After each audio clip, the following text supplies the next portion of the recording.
Halo, saya Nurul Fadila, mahasiswa PPG Calon Guru UAM tahun 2025, dan kali ini saya akan menampilkan modul ajar dan praktik pembelajaran yang menerapkan pendekatan culturally responsive teaching. Modul ajar bahasa Inggris yang digunakan ialah untuk kelas 11 SMA pada fase F. Modul ini disusun oleh Nurul Fadil dari SMA Negeri 2 Medan pada tahun 2025. Modul ini dirancang untuk diterapkan pada semester genap dan berfokus pada jenis teks Horticultural Exposition dengan tema School Life Issues atau isu-isu yang terjadi di lingkungan sekolah. Modul ini menggunakan pendekatan Problem-Based Learning serta Culturally Responsive Teaching yang berupaya menjadikan pembelajaran lebih relevan dengan pengalaman siswa dan lebih bermakna dalam konteks kehidupan mereka. Kompetensi awal yang ingin dicapai adalah kemampuan peserta didik untuk memahami dan menyampaikan pendapat secara lisan mengenai isu sosial sederhana dalam kehidupan sehari-hari. Modul ini juga mengembangkan elemen keterampilan menulis dan mempresentasikan sejalan dengan capaian fase F yang mendorong siswa untuk menyusun teks fiksi dan faktual secara mandiri dan kompleks, serta menyajikannya dalam berbagai format, baik cetak maupun digital. Profil pelajar Pancasila yang dikembangkan dalam modul ini adalah bernalar kritis, yang berarti siswa dilatih untuk berpikir secara logis, analitis, serta mampu menyusun dan mengevaluasi argumen mereka secara mendalam.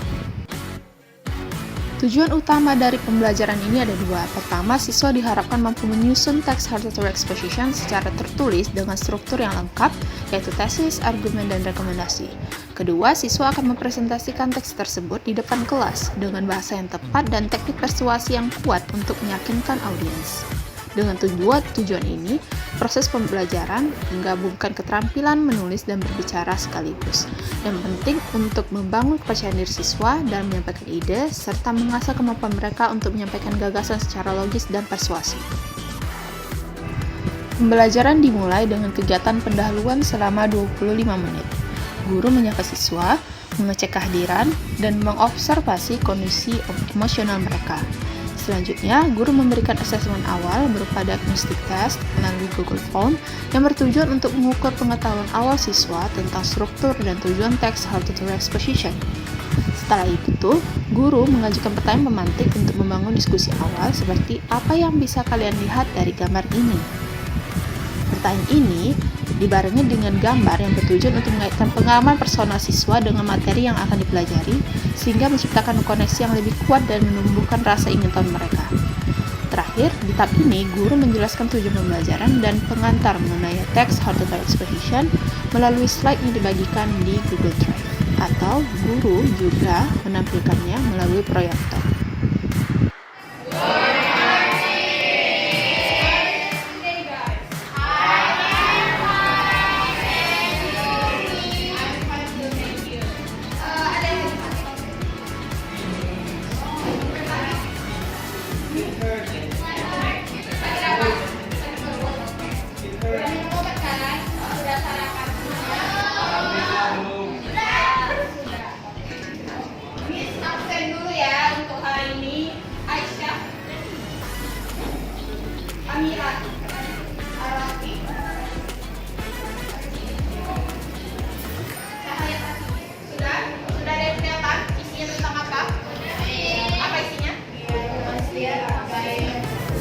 Diagnostic assessment. Jadi itu apa itu diagnostic assessment? Miss mau tahu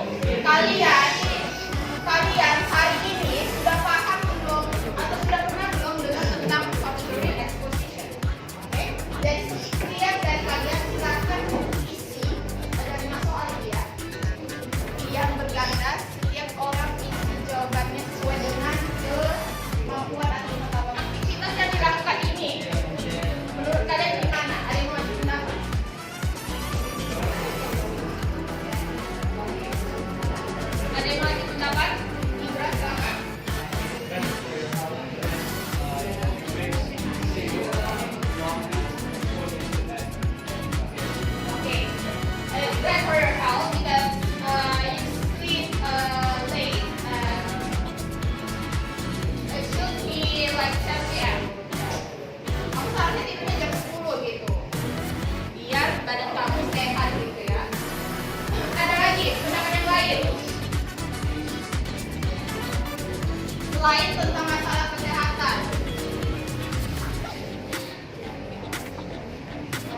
Biasanya kalau dia yang begadang-begadang kayak gini berarti dia nggak bisa manajemen waktu kan?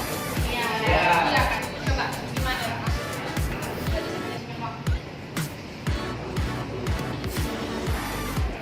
Raise your hand, please. Siapa? Siapa? Mungkin orang-orang yang begadang ini dia tuh kurang bisa manajemen waktunya. Sehingga kalau misalnya dia bekerja untuk kerjaan-kerjaannya yang tugas-tugasnya yang lainnya itu kurang efisien dan dia agak terlambat. Karena dia tidak bisa mengatur waktunya untuk mengerjakan suatu hal, pekerjaan A, pekerjaan B, pekerjaan C, maka hasilnya adalah seperti ini. Yang seperti ini siapa kebiasaannya? Begadang sampai malam kerja. Siapa namanya ini? Jadi oke, jangan ya, jangan seperti ini ya. Gimana caranya kalian atur waktunya, oke? Nah, kita masuk ke apa itu Horticulture Exposition Text. Jadi definisinya adalah silakan baca. Kok suaranya?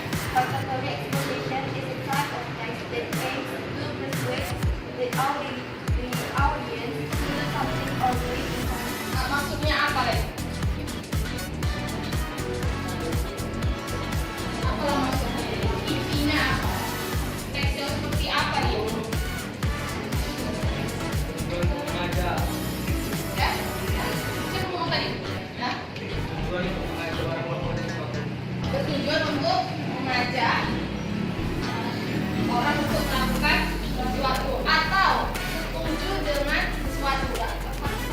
Setuju aja sudah bisa.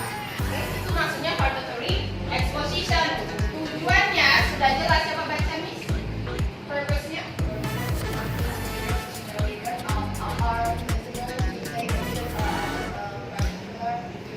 Oke, sampai untuk meyakinkan pembaca atau si pendengar untuk mengambil. Pada bagian inti yang berlangsung selama 55 menit, kegiatan dilakukan dalam bentuk kerja kelompok yang mendorong kolaborasi dan berpikir kritis. Siswa dibagi menjadi kelompok yang terdiri dari 3-4 orang. Setiap kelompok diminta memilih satu isu sosial di lingkungan sekolah seperti perundungan, kebersihan kelas, penggunaan ponsel, atau pentingnya kegiatan ekstrakurikuler. Isu tersebut kemudian dibahas dalam bentuk teks horticulture exposition. Kelompok mendiskusikan struktur teks yang terdiri dari tesis atau opini awal atau sikap terhadap isu yang diangkat. Kedua adalah argumen, yaitu alasan-alasan logis yang mendukung opini tersebut.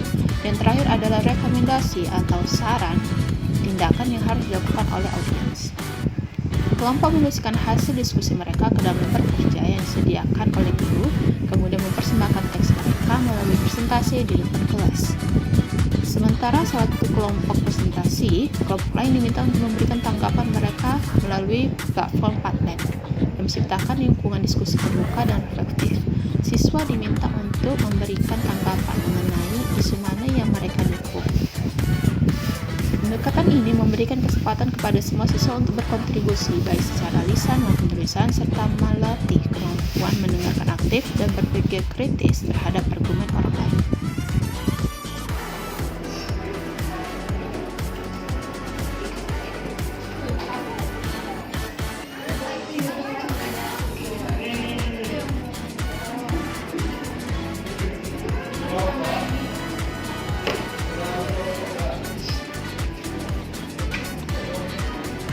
Oke, jadi tugasnya apa, Miss?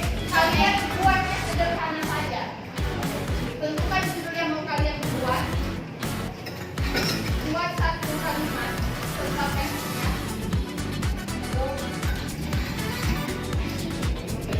3 kalimat argumen dan 1 kalimat recommendation.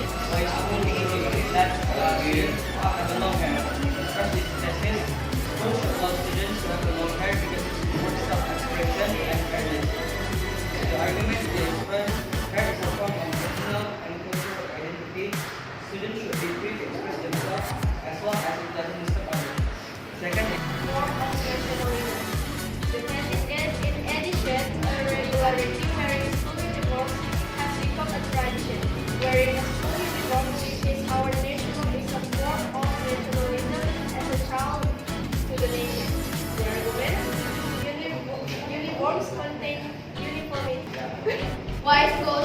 with less homework. Many studies feel overwhelmed by too much homework, which can affect their mental health and skill life. Reducing homework allows students to have more time to rest and in other important life talents and abilities. A key text, including learning science and material can lead to boredom or even stress. Schools should award assessment and teachers have to help students discover their strengths and plan for action. Silakan scan QR code-nya.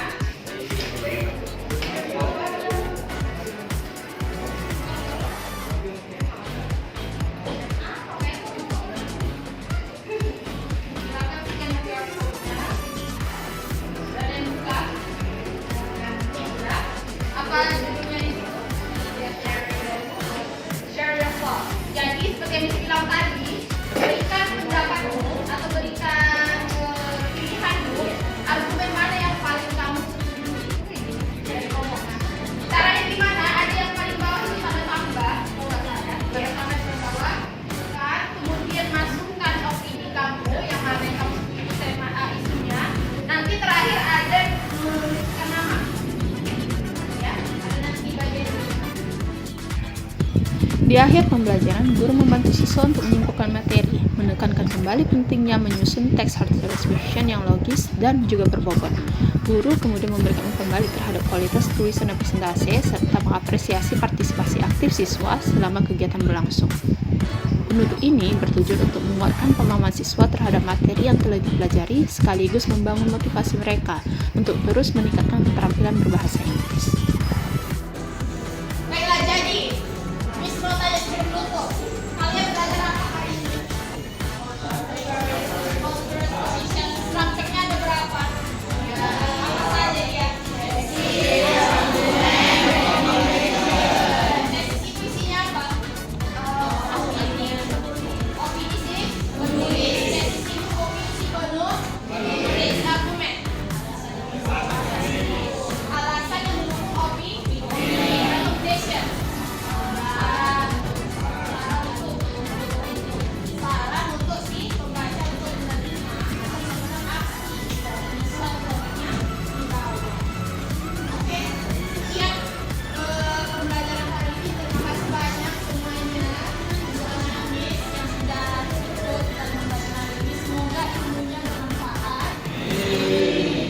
Dan bukan sekedar menulis ya, maksudnya mengalami juga. Jadi kita mengeluarkan opini dan mengeluarkan juga argumen-argumen yang disebutkan. Oke, kelasnya. Terima kasih. See you. Modul ini juga dilengkapi dengan 3 jenis rubrik assessment. Yang pertama adalah rubrik assessment diagnostik, yang mana ini digunakan untuk mengevaluasi pemahaman awal siswa tentang struktur teks hard expression, terdiri dari 5 soal dengan skor minimal 10 poin. Rubrik ini membantu guru menyesuaikan pendekatan pembelajaran berdasarkan kesiapan siswa. Yang kedua ialah rubrik assessment formatif, khusus untuk menulis teks. Penilaian tulisan dilihat dari 6 aspek: tesis, argumen, rekomendasi, struktur teks, pengguna bahasa, dan kreativitas. Setiap aspek diberi skor 1 hingga 4, sehingga total skor berkisar antara 6 sampai 24 poin. Penilaian ini membantu siswa mengetahui kekuatan dan area yang perlu ditingkatkan dalam menulis. Yang ketiga ialah rubrik asesmen formatif khusus untuk presentasi. Presentasi dinilai dari 5 aspek utama, yaitu kejelasan presentasi, penggunaan bahasa, keterlibatan audiens, kekuatan argumen, dan pengelolaan waktu. Rubrik ini membantu guru memberikan umpan balik yang detail mengenai performa presentasi siswa di kelas. Demikianlah penjelasan mendalam dari modul Ajar Bahasa Inggris untuk kelas 11 ini. Modul ini dirancang untuk tidak hanya meningkatkan kemampuan siswa dalam menulis dan berbicara, tetapi juga menumbuhkan empati, keterampilan berpikir kritis, serta kolaborasi melalui isu-isu sosial yang dekat dengan kehidupan mereka. Modul pembelajaran problem-based learning yang dipadukan dengan culturally responsive teaching menjadikan pembelajaran lebih menyenangkan, relevan, dan bermakna bagi setiap peserta didik. Terima kasih telah menyimak. Semoga modul ini dapat diterapkan dengan efektif dalam kegiatan belajar mengajar di kelas Anda.